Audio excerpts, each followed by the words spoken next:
একজন মানুষের আত্মসম্মান নির্ভর করে তার চরিত্রের উপর।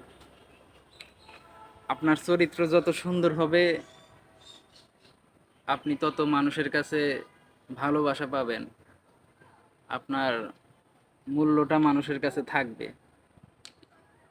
আপনার চরিত্র খারাপ হবে, মানুষ আপনাকে খিস্তি করবে, আপনার কথার কোনো মূল্য থাকবে না।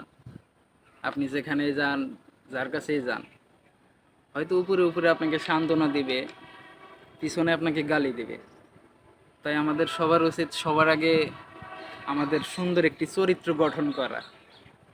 যদি এই কাজটা আমরা পারি, তাহলেই আমরা মানুষ হিসাবে সফল। আসলে একটা চরিত্রহীন মানুষ কখনো ভালো মানুষ হতে পারে না।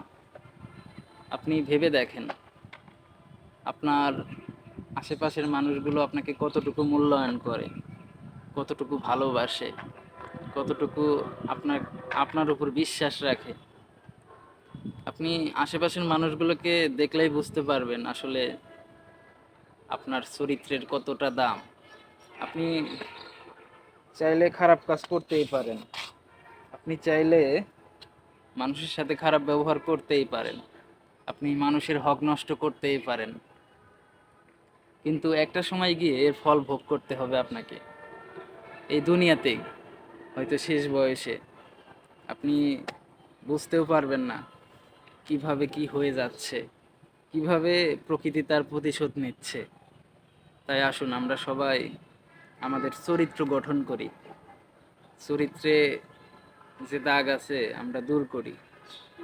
আসলে চরিত্র গঠন ছাড়া আমাদের আর কোনো আমি পথ দেখি না। এই তো দরবেশ বাবার কথা আপনারা জানেন তো, শেষ বয়সে এসে দাড়ি কামিয়ে নৌকায় গিয়ে পালাতে হলো। তার কি টাকা পয়সা ধন দৌলত কম ছিল, কিন্তু তার চরিত্র ভালো ছিল না, তার আকলাক এতটাই খারাপ ছিল, তিনি মানুষের হক নষ্ট করতেন, টাকা পয়সা মেরে খেতেন।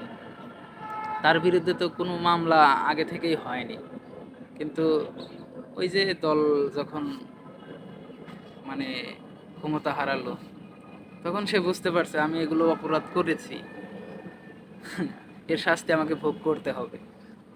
তো সর্বোপরি একটাই কথা, আমরা চরিত্র এমনভাবে গঠন করি, টাকা পয়সা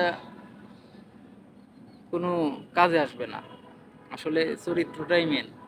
আপনি ভালো চরিত্র গঠন করুন, টাকা পয়সা আপনাকে সাহায্য করলেও করতে পারে, কিন্তু আপনার চরিত্র গঠন না করে মানুষের মেরে খাবেন, মানুষের হক নষ্ট করবেন, মানুষের উপর অত্যাচার করবেন, এটা ভালো কিছু বয়ে আনে না।